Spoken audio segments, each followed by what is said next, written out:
ईश्वराय विद्महे सत्यदेवाय धीमहि तन्नः सर्वप्रचोदयात्। ॐ साईश्वराय विद्महे सत्यदेवाय धीमहि तन्नः सर्वप्रचोदयात्। ॐ साईश्वराय विद्महे सत्यदेवाय धीमहि तन्नः सर्वप्रचोदयात्।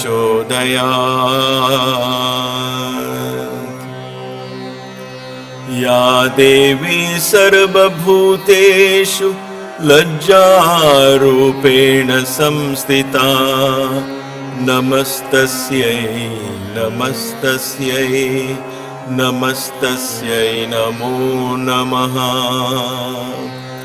या देवी सर्वभूतेषु लज्जारूपेण संस्थिता नमस्तस्यै नमस्तस्यै नमस्तस्यै नमो नमः। या देवी सर्वभूतेषु लज्जारूपेण संस्थिता नमस्तस्यै नमस्तस्यै नमस्तस्यै नमो नमः।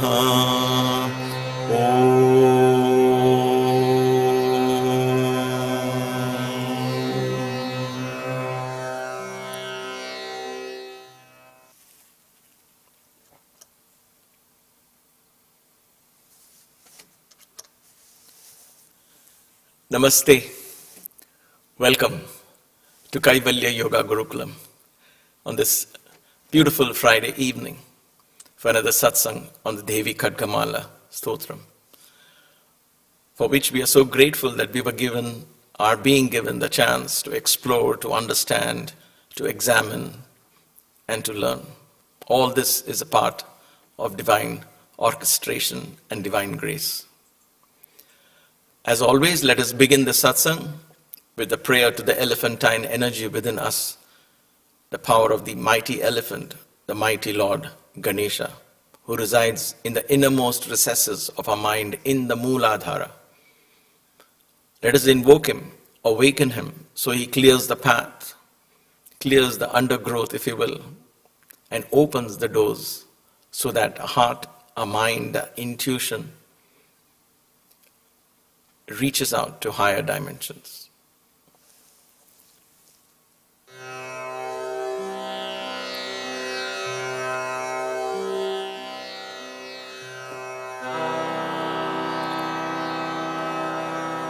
Om Gang Ganapataye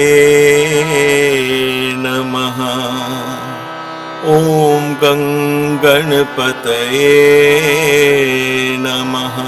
Om Gang Ganapataye Namaha.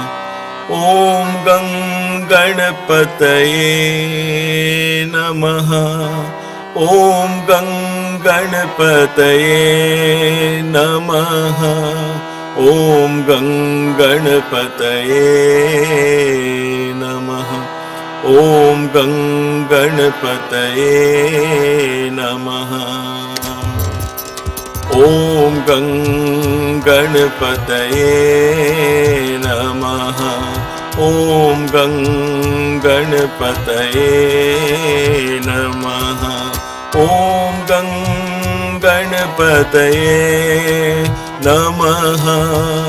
ॐ गणपतये नमः। ॐ गणपतये नमः। ॐ गणपतये नमः। ॐ गणपतये नमः।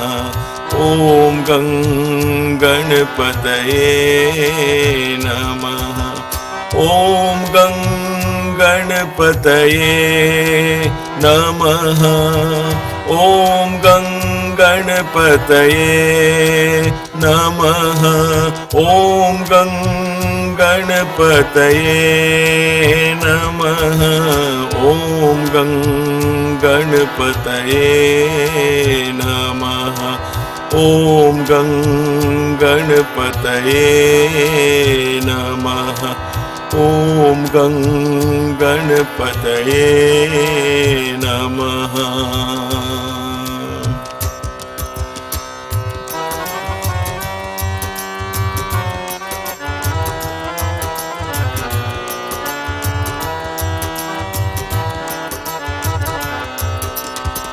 गजानना हे शुभानना, गजानना हे शुभानना, परम निरंजन गजवदना, परम निरंजन गजवदना।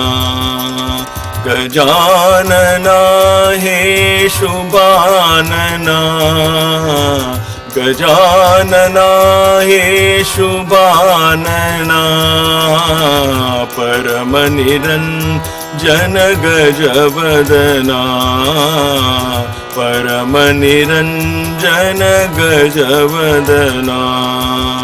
ॐ गणपतये नमः। ॐ गणपतये नमः। ॐ गणपतये नमः। ॐ गणपतये नमः। ॐ गणपतये नमः।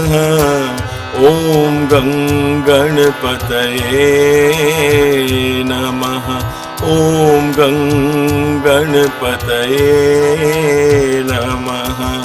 गजानना हे शुभानना, परम निरंजन गजवदना, परम निरंजन गजवदना। वक्रतुंडधर विघ्न विनाशा, वक्रतुंडधर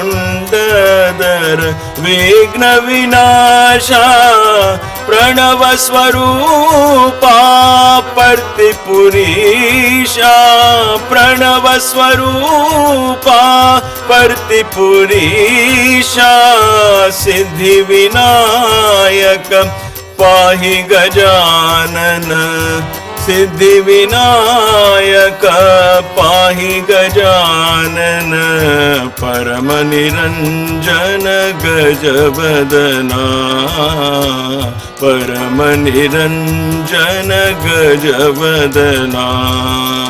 गजानना हे शुभानना, परम निरंजन गजवदना।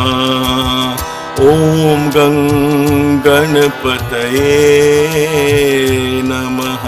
ॐ गणपतये नमः। ॐ गणपतये नमः। ॐ गणपतये नमः। ॐ गणपतये नमः।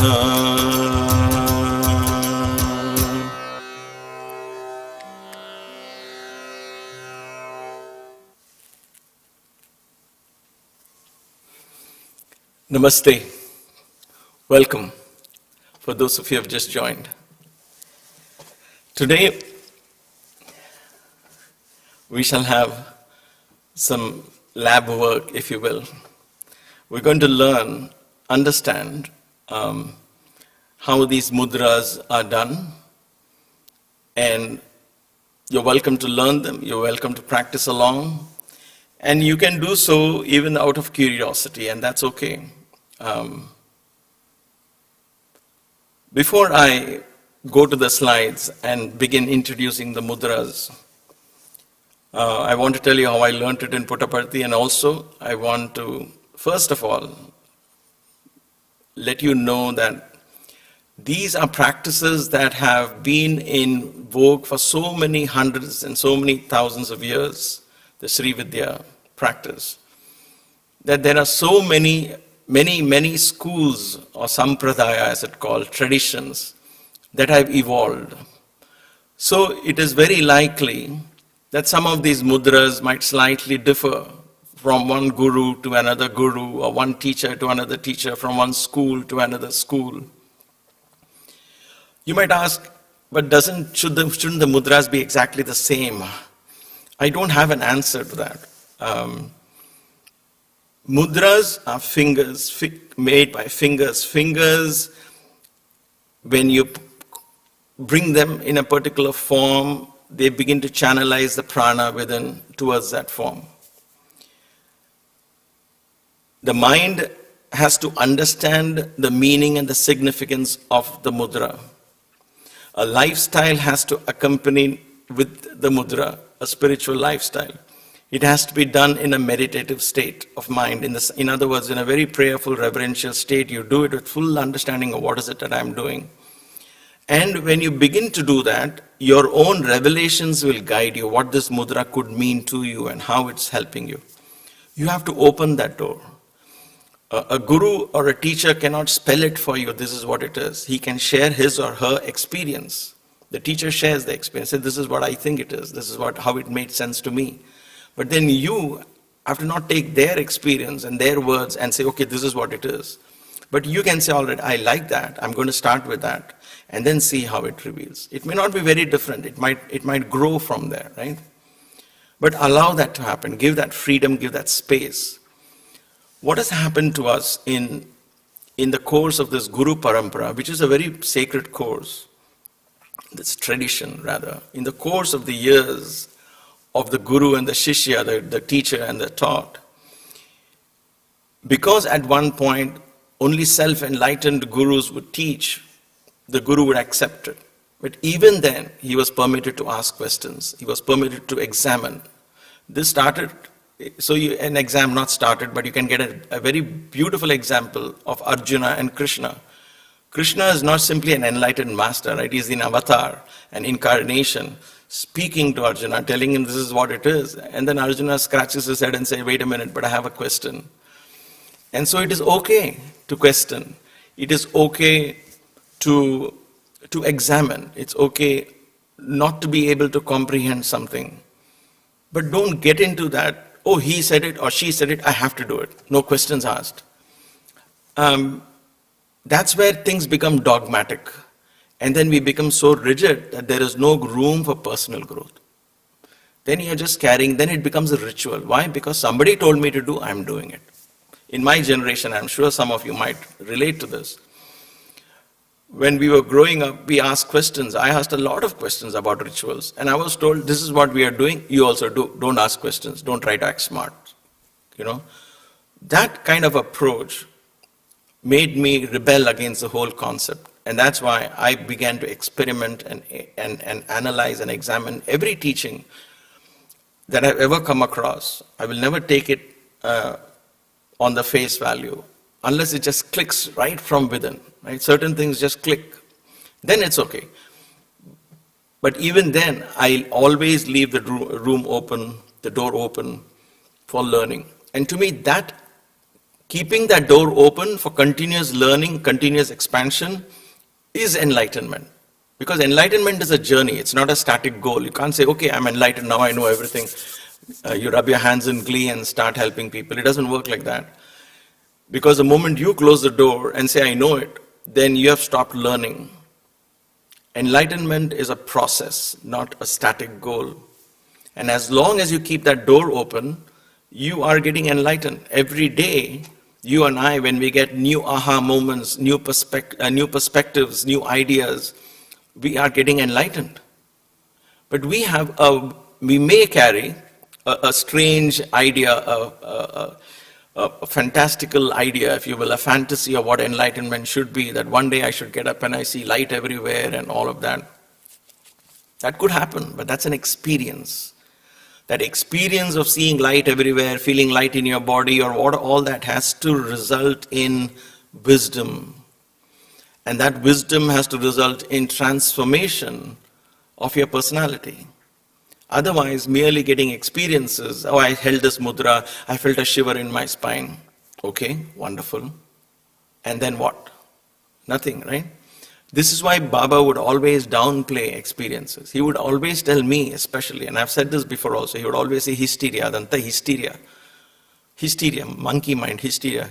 Hysteria, it was a blow for my ego because I would be so excited and I would write to him about it. And he might send a word, tell that hysteria fellow, mad fellow, to stop all this nonsense. So I would not understand that. Then as I began to assimilate the knowledge that I would incur in these experiences, it comes very deep inside. Then when you begin to practice it, then that experience that comes brings with it tremendous wisdom, knowledge. And that wisdom and knowledge becomes from belief, it matures to faith. That faith begins to fashion your thoughts, your words, your deeds. Automatically, all this happens. So when you're learning these mudras, I am not going to teach you as to these are mystical energies that will draw Devi's energy into your body and you're going to get siddhis and all of that. I can't do that. I've not learned it that way. I've not practiced it that way. That is not the way she has revealed herself to me. So I cannot teach you that way. But I can tell you that when you really apply common sense principles and say, wait a minute, let me start from where I can make some logical sense out of this, then the doors begin to open. Don't simply cling on to some blind beliefs. So that's number one. Number two is, in case the mudras that I show you today does not coincide with the one some of you may have learned, some of you may have been initiated and learned. If it doesn't, don't panic. Just accept it as, okay, this is a different way of doing it. That's all. You can continue your own practice. It's not going to be, there's nothing better than the other. Please, please, please understand that. I'm not here to confuse you in your spiritual path. Now, it happened to me in a very strange way. I never went looking for a guru. I never thought of Khadgamala Stotra. I never thought of Sri Vidya. I was with Swami, Sai Baba. That's how we refer to him, for those of you who are new to him. But I was introduced to Sri Lalita Sahasranama. And so I was reading it continuously. I just somehow very intuitively fell in love with that aspect of the creative principle being called in so many names. And I knew there were chakra names in it, there were bandhas names in it, there was kriyas names in it, in the Sahasranama. Sahasranama means 1,000 names. Of whom? Of Lalita.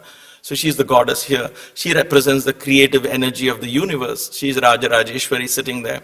And so when you chant 1,000 names and you begin to understand and analyze each name, then it becomes so much more, oh my gosh, each name has so many layers of meaning hidden in it, right? So I was intuitively tuned to it. And I used to chant it regularly, and then it became once in a while and so on. It was part of my sadhana. I was not religiously strict to chanting every day kind of a thing. Now, in the course of, in the year, I think it was 1990 or so, one thing led to the other, and I had left the institute, I joined the Central Trust, and you can put me on full screen if you want. And there was a moment where Baba was kind of upset with me. And it was something, I don't want to get into that at all, because most of it, like I always say in the yoga class, I surrender these experiences to Mother Earth. Now I had to dig them out to share. Otherwise, they don't bother me anymore. even good or bad, the lessons will stay with you, but not the experiences. You don't have to carry the experiences. Now, there was a phase where he was very, very upset with me. And it was somebody complained something, and I knew that was not true, but he wanted to show me something else. So it's one thing led to the other. Anyway, so the only way I could find peace at that moment was, I said, okay, I want to chant the Lalita Sahasranama, go deep. Swami is teaching me something. This is 10 years later, right? 10, 11 years later after being with him. And after having experienced his divinity and his grace in so many, many ways. So there was no crying as to why you're angry with me, what is happening and all that. I knew that, okay, this is time for deep introspection and meditation. There's something amiss there's some static in the atmosphere. And therefore, I took up to chanting the Lalita Sahasranama. So this happened sometime early in the year, and there was a summer course coming up later, or there was a chance for me to go to Vrindavan later, I knew. So I said, somehow I'll plan this. So for about 108 days plus, every day, that was a time I took it religiously. I said, every day I want to do this Lalita Sahasranama. There must be some way I could tap into this creative potential in the universe and begin to converse with Baba. He's no longer limited to that physical form. I knew that from my heart. But how do I reach in and reach out to that and reach to that divine Shakti that was manifesting in him? And so it was just an intuitive thing. I just said, all right, the only thing I can think of outside Baba's form in the scheme of cosmology or cosmic form is Lalita Sahasranama. That really took my mind away from Baba's form into this formless divine aspect. And so I chanted that for 108 some days and so on. And then this happened in Vrindavan. And that's it. I did that for 108, 120 days, something like that. And then time came for me to go to Vrindavan for something. And we just went along with, though I was in the trust still, we went there because Baba had told us we can also come. The point here was, I had forgotten about, I've learned by then that don't expect anything. Oh, I did for 108, what is in it for me? Is Baba going to show me a sign? I never bothered about all that. I learned that. Those lessons were learned already. So I was happy I did that, and during that moments I had deep meditation and introspection, and I knew certain areas which I needed to focus on. I needed to be more clarified and all of that. That reveals to ourselves when you and I meditate and go deep within, right? So very content I was when I saw Baba, and he came out and he was actually distributing film rolls, and he looked at me, and I didn't even expect him to speak to me because I still thought he was a little upset. But he looked at me and said, "Hey, you bought your camera?" I was so taken aback. He said, I said, "No, Swami." "Okay, you have one camera there, take it." And he threw the film roll to me. I got it and kept it. But it was just, to me, an act of, okay, you know what, we are patched up for now. So I was happy. That was over. That was the only sign I got from there. That has nothing to do with the story I'm going to tell you, but I'm just telling you the sequence of how it came and how it's revealing itself back in my memory. And then the darshan was over and I came out, bhajans were over and all of that. In the evening I came out and I was sitting at that time there was a Sai Ram shed, a small little place under a tree. For those of you who are familiar with Bangalore and Vrindavan Ashram, it's a different thing. It's called a shed where they would do bhajans. So I just went there and I was sitting quietly in the evening because I always like to take time off after bhajans for myself, just because the whole ambience of sitting at his feet, listening and watching him puts you in a completely different zone, and I don't want to bring it down by going and socializing quickly, right? So I would walk away anyway. Even in Puttaparthi I would do that. So I was in the Sai Ram shed and just on my own, sitting. And I had this book with me, of course, the Lalita Sahasranama book with me. It's a small book. So by then I was reading it, instead of waiting for Baba, I was just going to read it. And so I had that with me. So I had kept it by my side and I was sitting quietly. And then after a few minutes, I was, with my eyes open, I was staring at the statue of Krishna. And then there was this gentleman who came to me. He was sitting there. I didn't even notice him. There were 3-4 people sitting. He was also sitting there. He came to me. The devotees are not asked to vacate the place yet. So he was sitting there and he came to me. And he spoke to me in pure Telugu. By then, luckily, I understood Telugu. But I'll paraphrase what he said.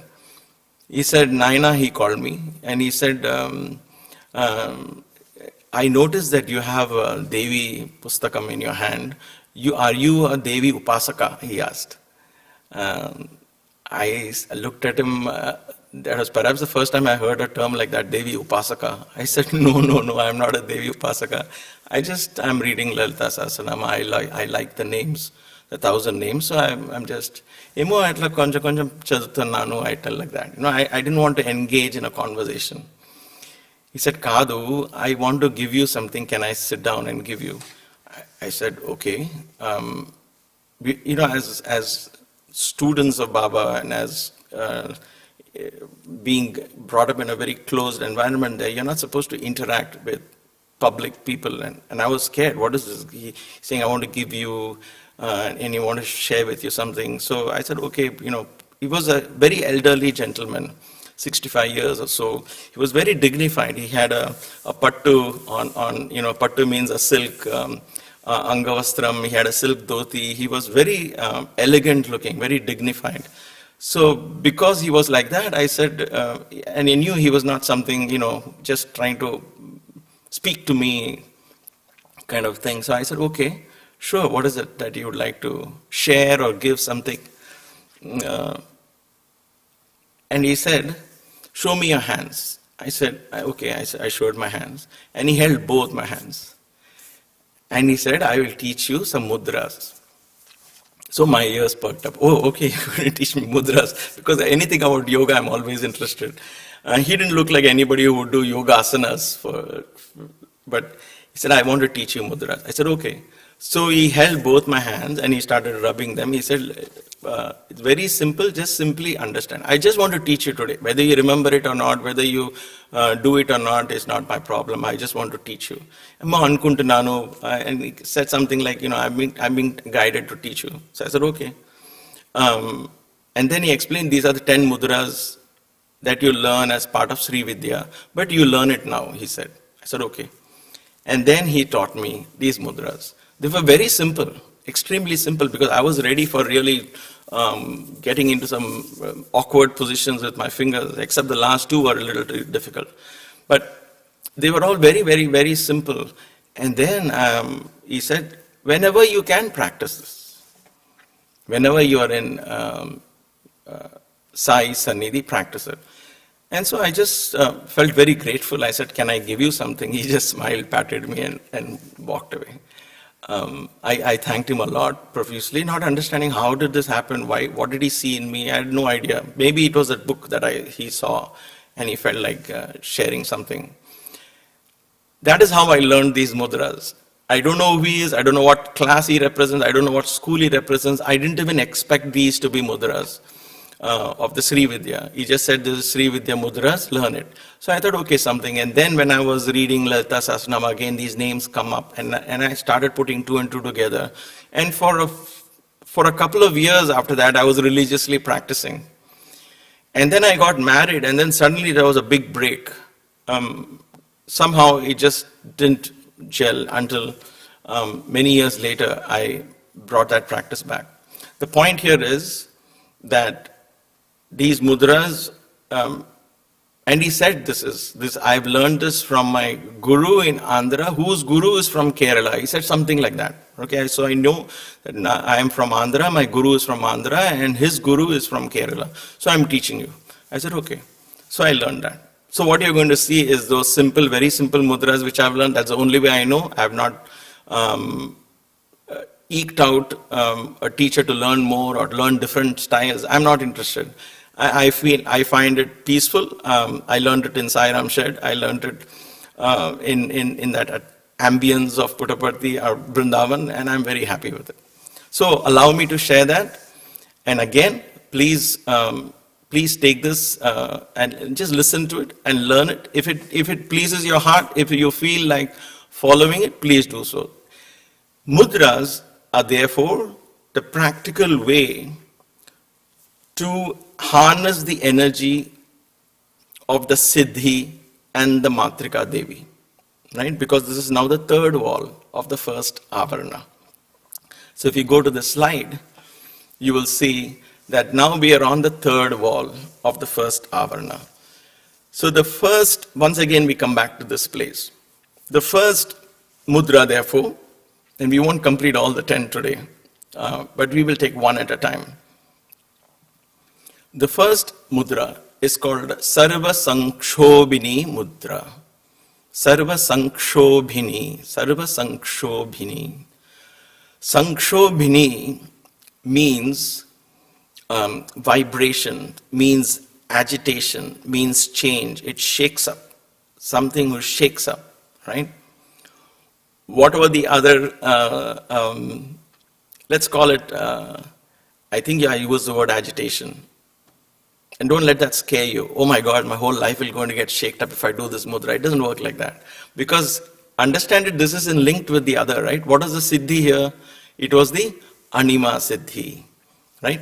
Oh, let me go back to that. Anima, the siddhi. So these are the three deities you see on the screen there.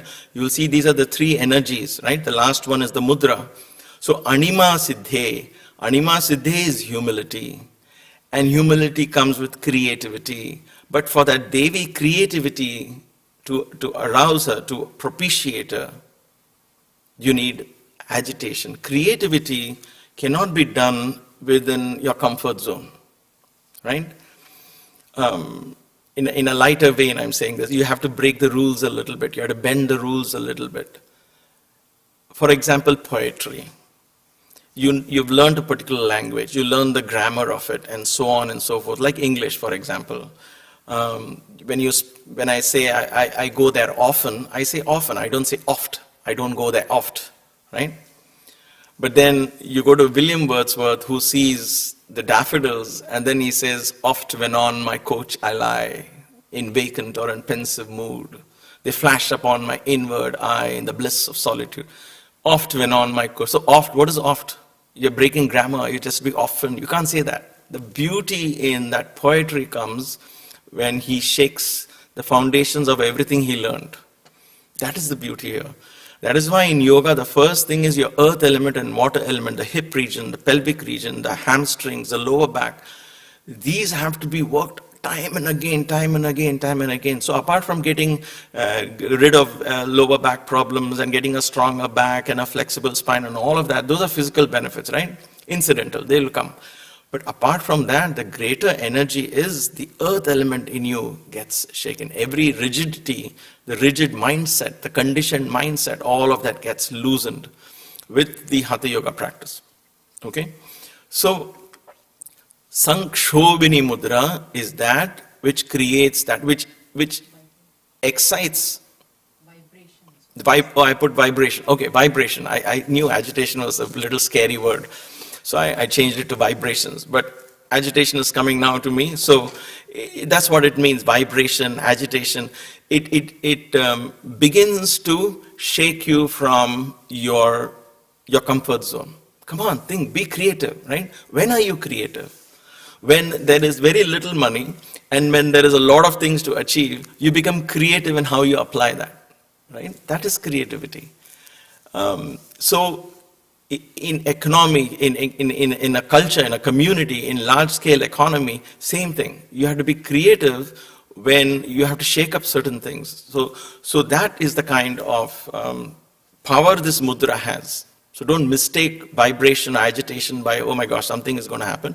But it will excite you, challenge you to become more creative in your life. And then humility comes because you know it is this creative energy that's guiding me. I can't even take control and say, this is me doing it. It's an energy that's coming. When these three together become in harmony, then you begin, that door opens and these energies pave the way, help you to enter the Sri Chakra. So let us see what this mudra is and how it is done. The first mudra is Sanktrobhini mudra. Here's the right hand and the left hand. Keep the right hand slightly beneath the left hand. Insert the right little and ring fingers below the left little and ring fingers. Curl these two right fingers over the left two fingers. Holding this position, join your palms to form a namaste. And thus you have the Sanktrobhini mudra. That's it. It's very simple. We'll see it one more time just to make sure you understand.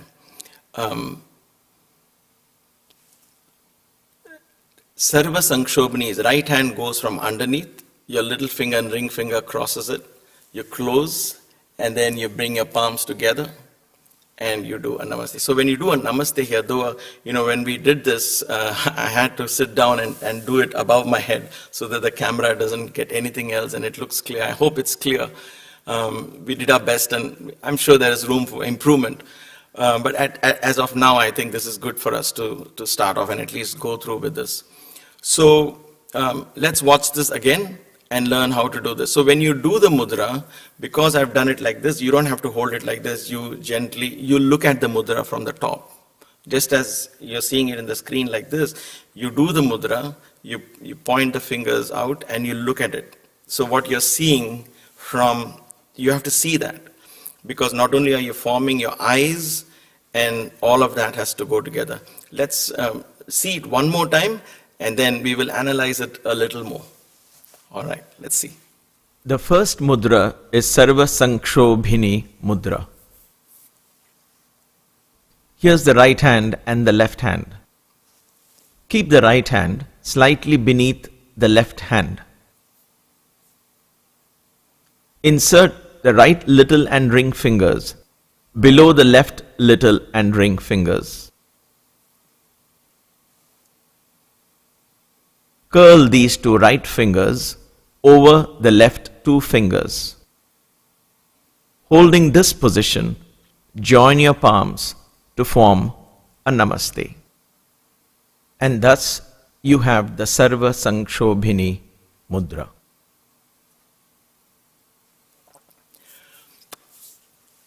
In the years that I have learned this and practiced it, many revelations have come by about the understanding of this mudra. As experiences come, like I said, wisdom comes and you begin to understand, this is the beauty of this energy and so on. Now, to begin with, let us understand the basics. Let us go back to how I started understanding this. Right hand, Shiva energy. Left hand, Shakti energy. Okay? That is one aspect of this whole thing. Let us, to begin with, understand the 5 elements in our fingers. We are familiar with this now because we did the 5-element puja. Remember we did this? So we did this. What was this? This was the earth. This was the water. This was the fire. This was the wind. This was space or ether. Right? Begin with this. This is my suggestion again. Begin with this understanding. Both your hands. Later on, one becomes consciousness, one becomes the elements. And how Shiva and Shakti interact, we will do that.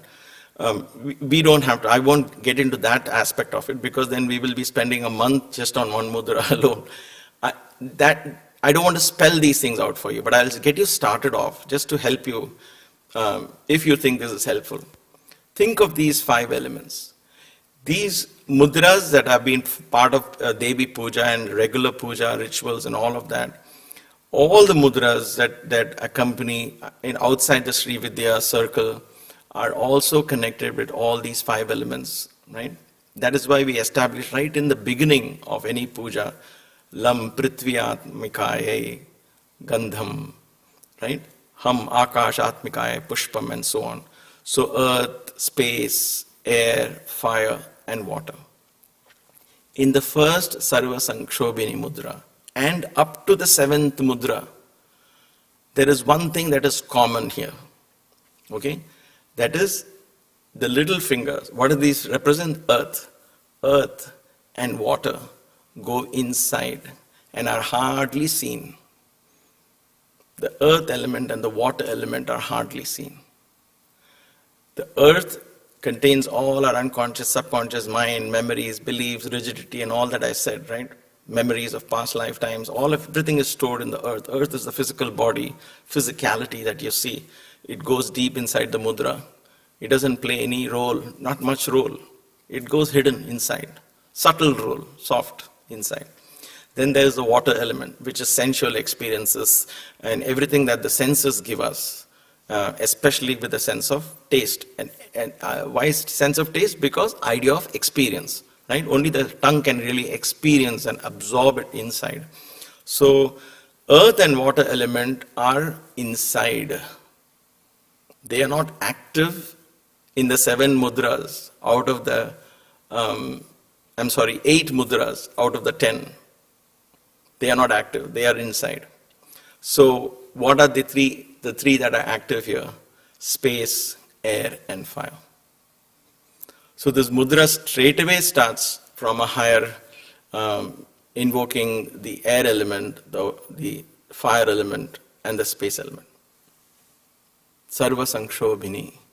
So when this goes in, your earth and water is what, see when I say in, and it doesn't activate the energies here. That means you're asked to go beyond your physicality and senses. That is what I mean by agitation. It doesn't agitate your earth and water in that sense, but you are invoking the higher elements into your consciousness.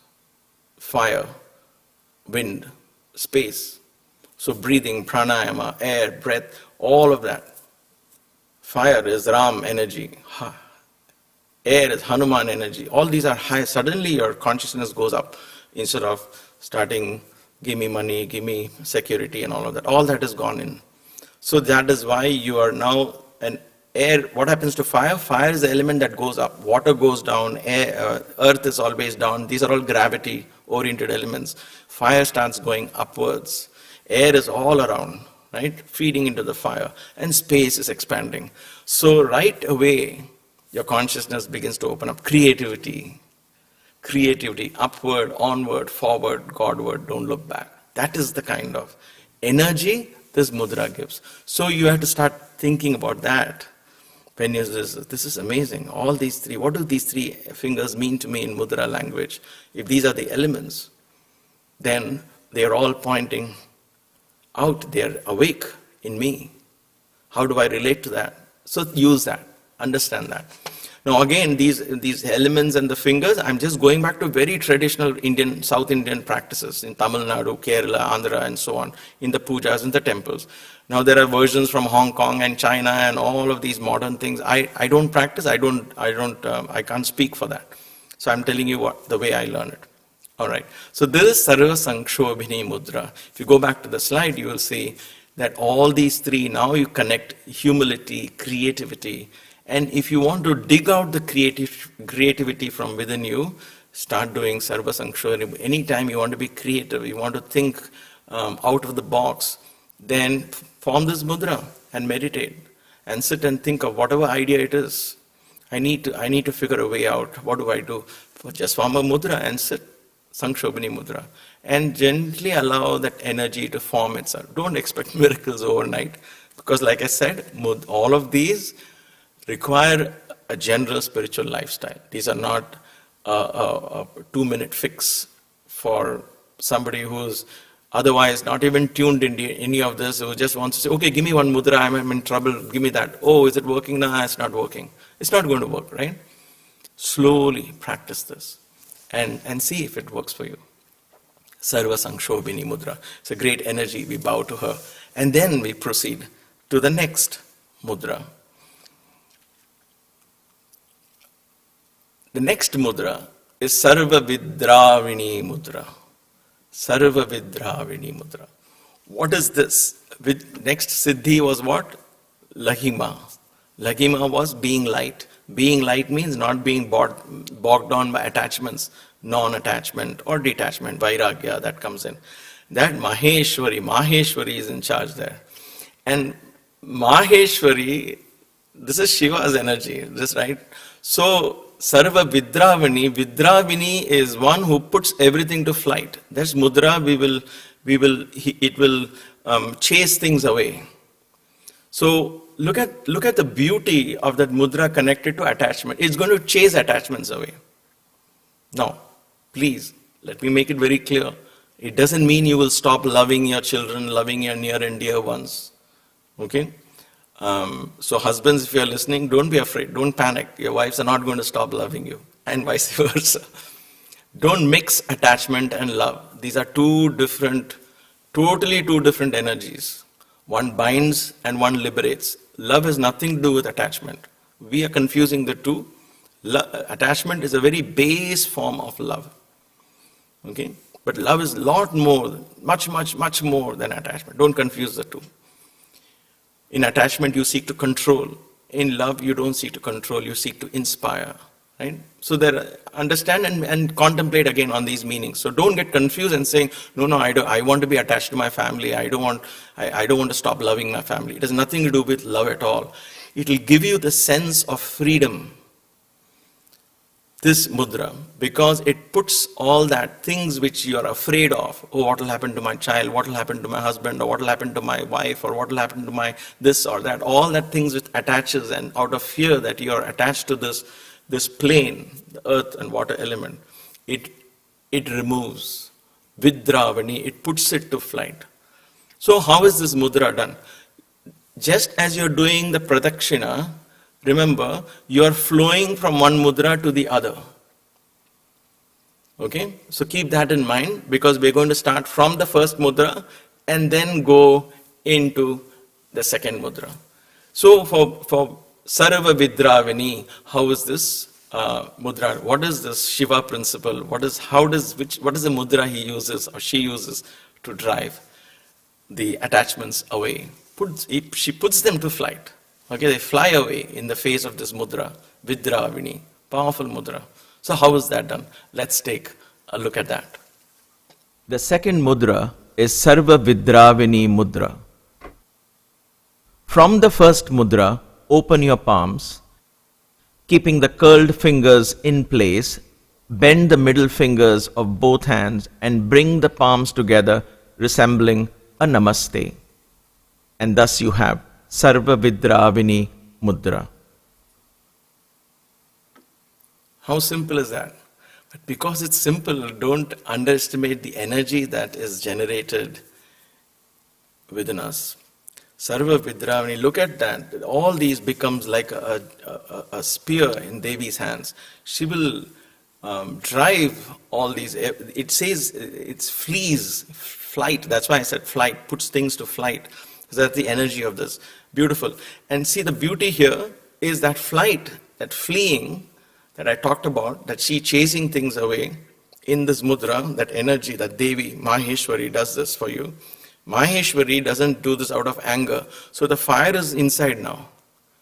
She does it with air. In other words, our prana will do this. It will begin to rise up. And as the prana begins to go up towards the udana and higher, then automatically all the attachments below begin to lose their grip on us. Lahima begins to happen. Now in real terms, when I say real terms, in physical terms, the other end of this, which I've read about, like I said, I've not experienced this, is what Patanjali talks about. When the Udana Vayu becomes very active, you'll be able to walk on thorns, you'll be able to walk on water. So did Jesus walk on water? Yes, he did. That was the Lahima Siddhi at its very best, right? At its fullest manifestation. But in the meantime, there are so many other benefits. Even at the physical level, you'll feel very light. Your body will be light. You won't be bogged down by aging and all of that. You'll always be up on your feet, upbeat. Your mind will be upbeat. All of this is lahima, feeling light, not being heavy. You won't get depression and bogged down by anything. Okay? It could come a little bit and go, but then this mudra gives you that energy. She puts it to flight. Let's watch that one more time.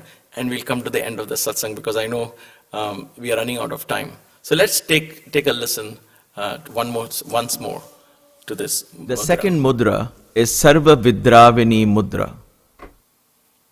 From the first mudra, open your palms, keeping the curled fingers in place. Bend the middle fingers of both hands and bring the palms together, resembling a namaste. And thus you have Sarva Vidravini mudra.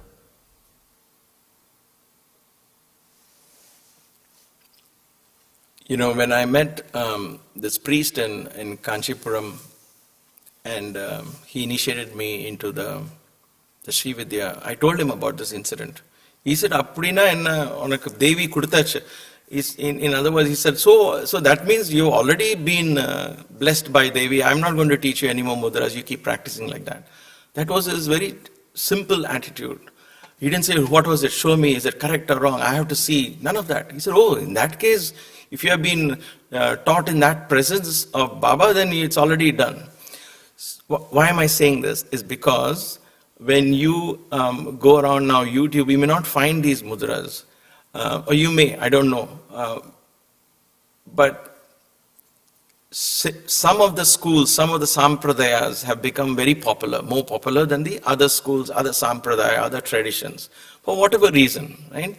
So it doesn't mean that one is right and one is wrong, one is better than the other. Please understand that even these great teachers, gurus, especially mine from Kanchipuram, we said, okay, good. Then I have nothing to teach, my job is made easier, so you just practice that only. He didn't even ask me to demonstrate the mudras. So understand, that is the approach of the Devi Upasakas who spend day and night there, because they know, and this is what he said, without her will, you won't even know these mudras, you won't even hear of them. The fact that you're hearing means that the door is opening for you. So you and I, right now, at this moment, that fact that we are hearing, it means the door is opening. But if we close the door and say, I have to get initiated, I'm going to wait for some guru to come and initiate me, then the door that is open, you are closing it. Because in your mind, in your idea, you have this idea of some guru has to come and initiate me on an auspicious day and it has to be dramatic. It doesn't have to be. It could be as simple as a person walking up to you saying, are you interested, can I teach you something? That's what happened. It happened so inadvertently, so simply, just as the sun was setting, not even sunrise, Brahma Muhurta, none of those dramatic. It was so simple, as a matter of conversation, he just gave it to me and walked away. A devotee of Baba. Baba would say this, there are so many souls that are so realized, and so many people who are so advanced who come here, like bees, come to and take the honey and go away. You are like frogs, he would tell us so many times. And I'm not ashamed to accept that, because we could never gauge the kind of spiritual energy that would draw these great devotees, the great upasakas or worshippers, the great practitioners of so many different sects, of so many different traditions that have been there in India for thousands of years. They would all come pay their homage to Baba, sit there for a few days, spend a few days. How many we have not even recognized? The simplest ones are some, like I said, he was just sitting there. I wouldn't even have glanced at him twice, right? But then it had to happen that time. Maybe this is one such door opening for you and for me. So let us allow this. This is from this, yesterday was the new moon. And so the new moon is just over and this month is beginning. At the end of this month is Shivratri. So let us take this beautiful time, a very holy time, the next 1 month, till the night of Shiva comes, where we'll spend 12 hours. I've told Maya, we have to do something for 12 hours. So we will see if we can do something online as well. But then we carry that, we build from now, and maybe it is the right time. This is how I look at it and think of there is some divine orchestration happening here. So, and I'm being so grateful for being an instrument in just sharing this. I'm not saying this is the right way. I'm not saying these are the only mudras. If you do meet a teacher and if he just teach you, she or he teaches you, please accept that with an open heart. Keep your heart and mind open